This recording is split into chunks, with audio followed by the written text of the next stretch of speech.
Nos acompaña en esta mesa el profesor Juan Antonio Gallardo Valenzuela.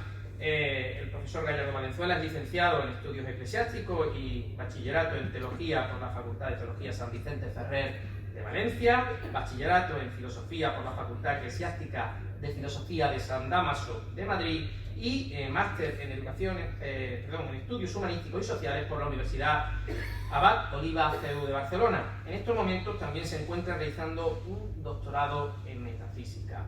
Un extenso currículum académico y profesional, etc. Y en la actualidad ejerce su labor docente como profesor de filosofía en la Universidad Católica de Ávila y como profesor del Instituto Teológico Cor Christi y del Instituto de Ciencias Religiosas San Pablo, aquí en Alicante, en la provincia de Alicante. Y de igual modo también es profesor y coordinador internacional en el Centro Internacional de Posgrado de Guinea Ecuatorial y profesor invitado en la Universidad Nacional de Guinea. Vamos a dar paso al profesor Gallardo Valenzuela, cuando quiera.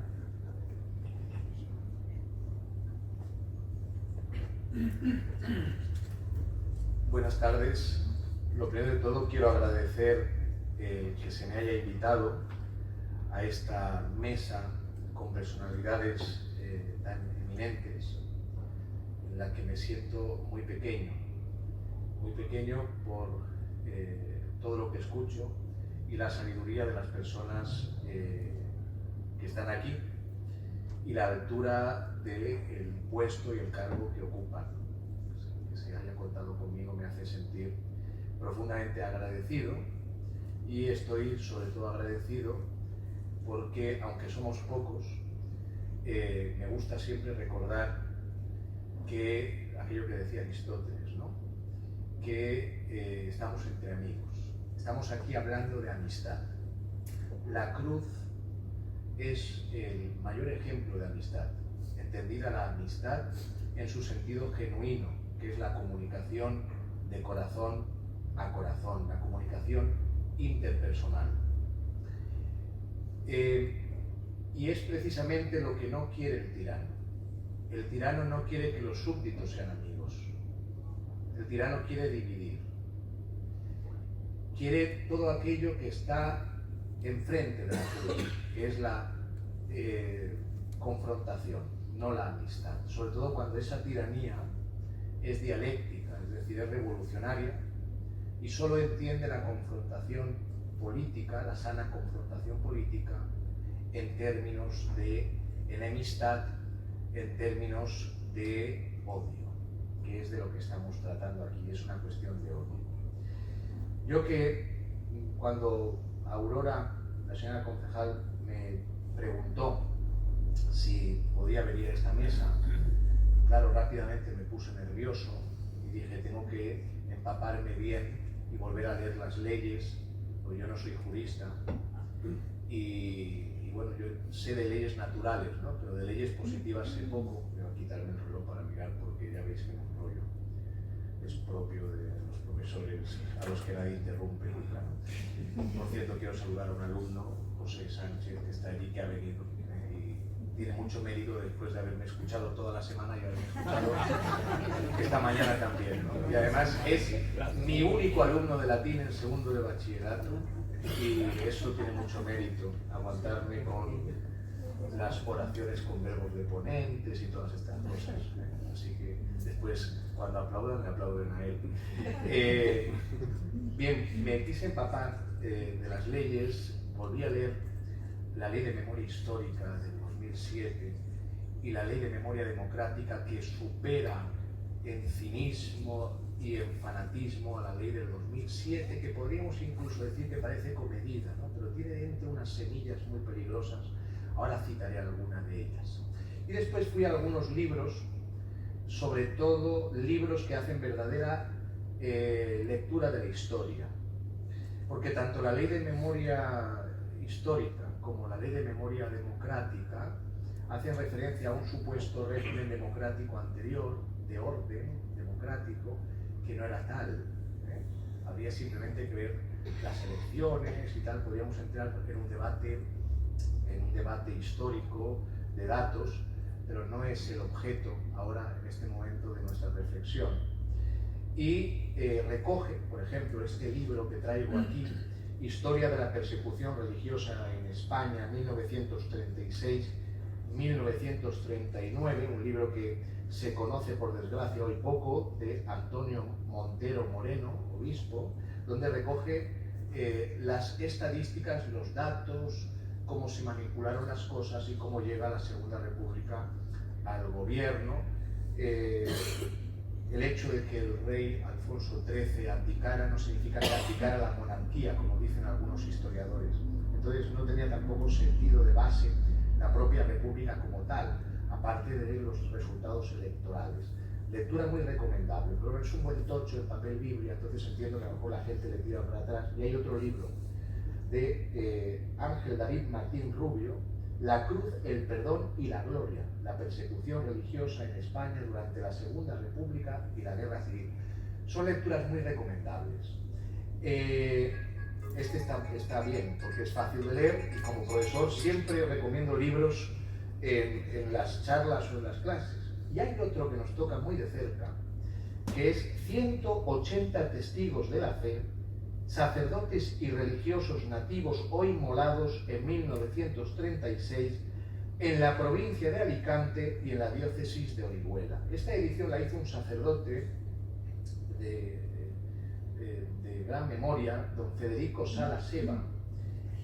Hoy no quedan ejemplares de este libro, es muy difícil de encontrar. Yo tengo 2 ejemplares. Se hace aquí, en el capítulo 6, mención de los sacerdotes asesinados en el arciprestazgo de Elche, don Bernabé del Campo y de la Torre, don Antonio Soria Gabaldón, don José Belso Castaño, don Pascual Martínez Heredia y don Alfonso Sebastián Viñals. Estos sacerdotes estaban en el arciprestazgo de Elche, en la Basílica de Santa María. Fueron testigos de la persecución religiosa y sufrieron el martirio, estas personas. Yo tengo 2 ejemplares de este libro. Hago entrega de este libro de manera, vamos a decir, informal, al ayuntamiento por vía de nuestra concejal, doña Aurora, para que honre la memoria de estos sacerdotes, por lo menos los de Elche, y que conste en el archivo del ayuntamiento.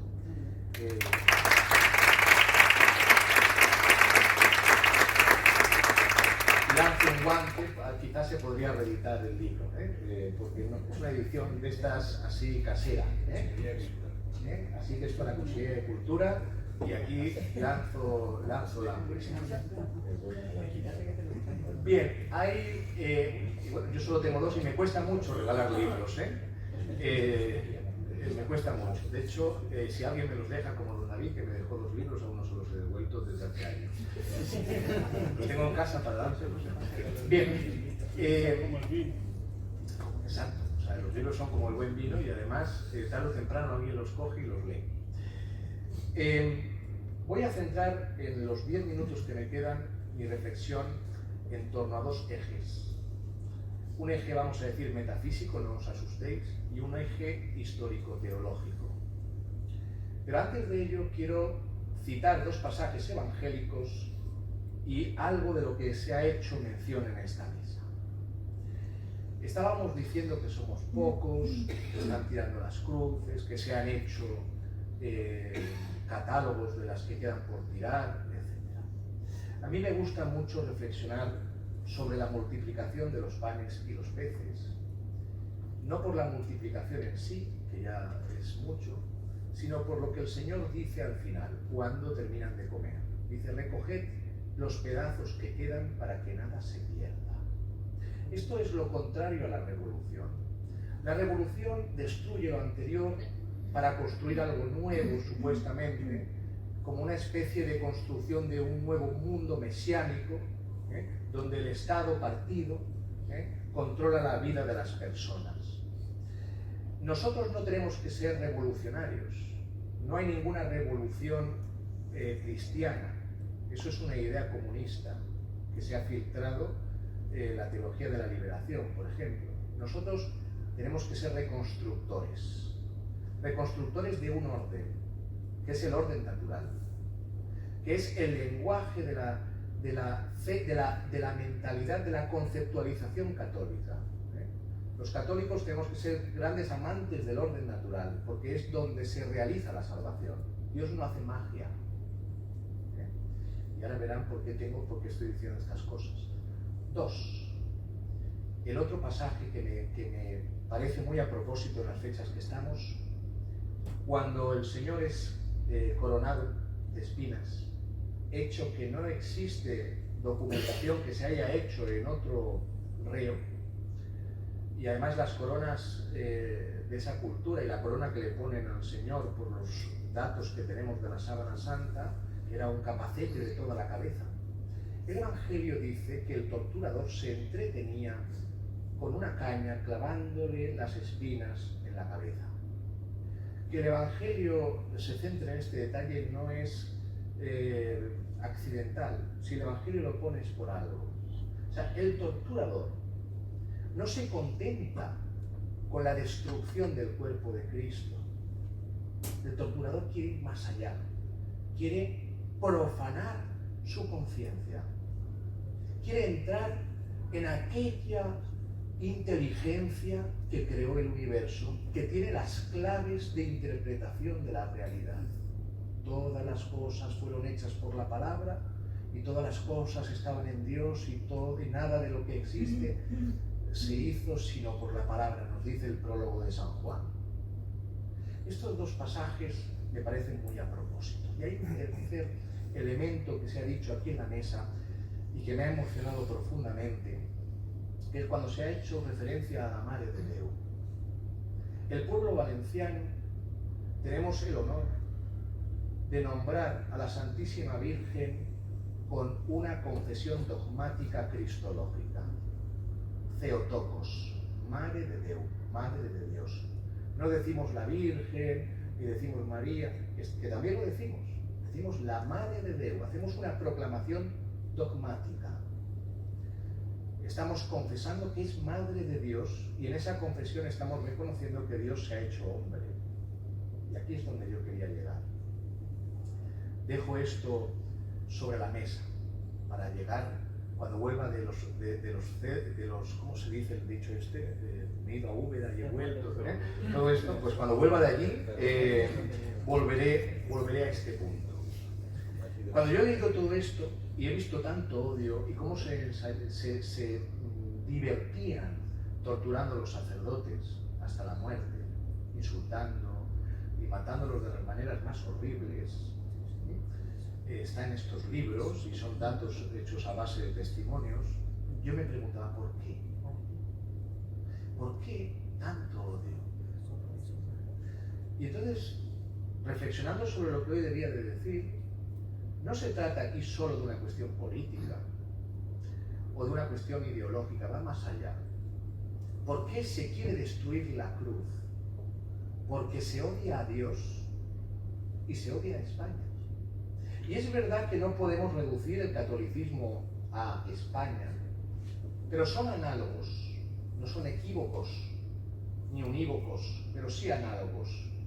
España es lo que es precisamente por su alma católica. Y el odio a la cruz está unido al odio a España. Eso es así.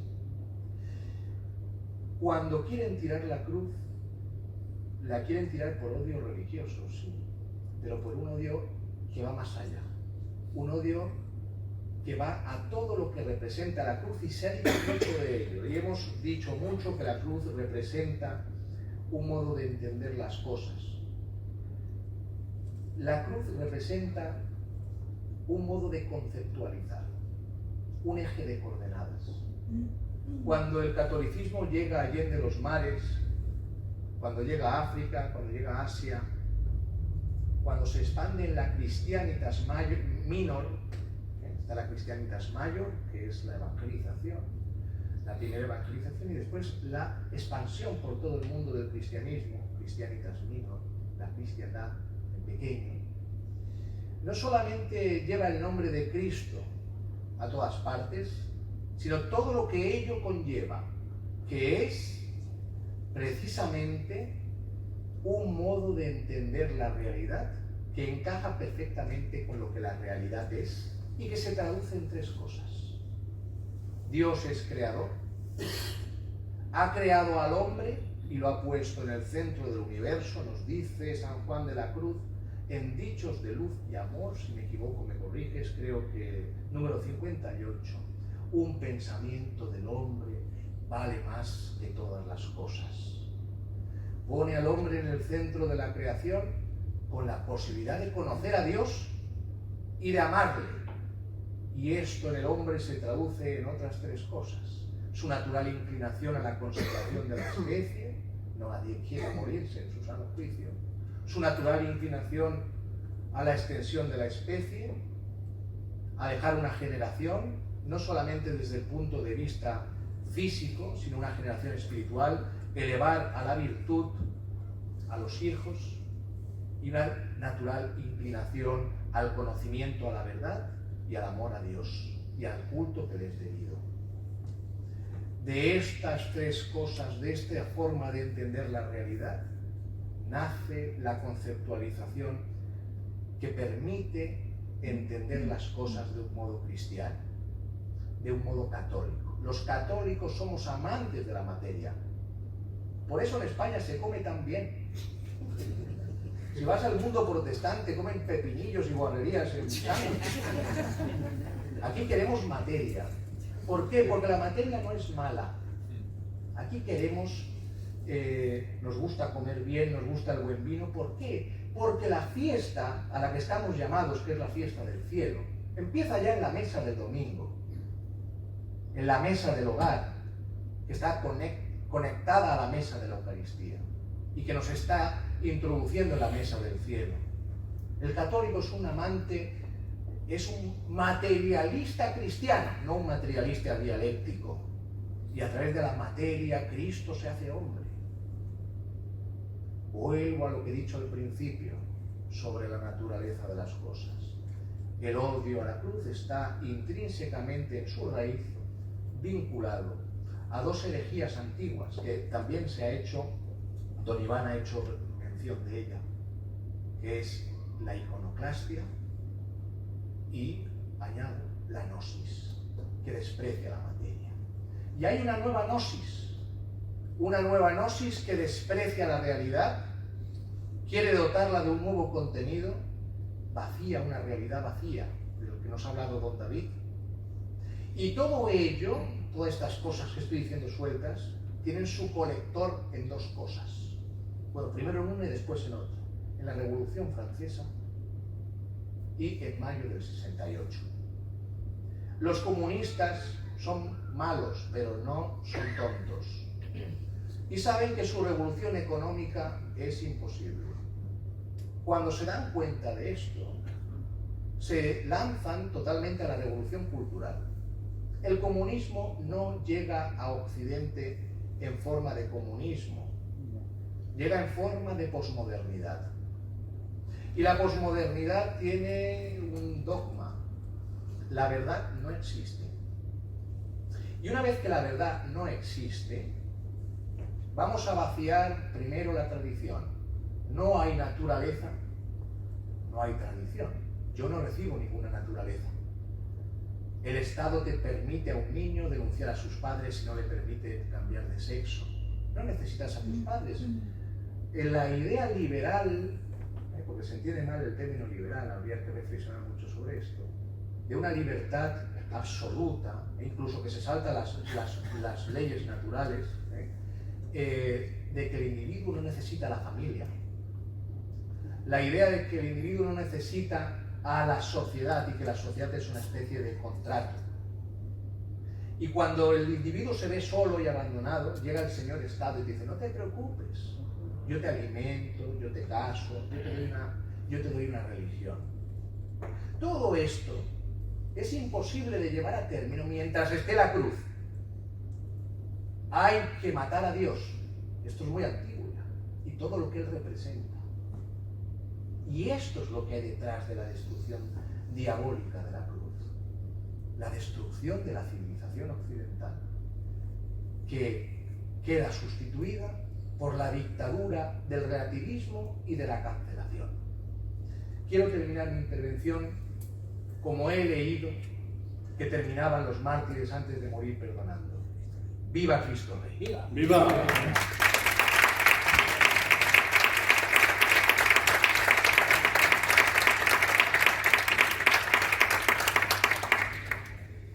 Bueno, magistral intervención.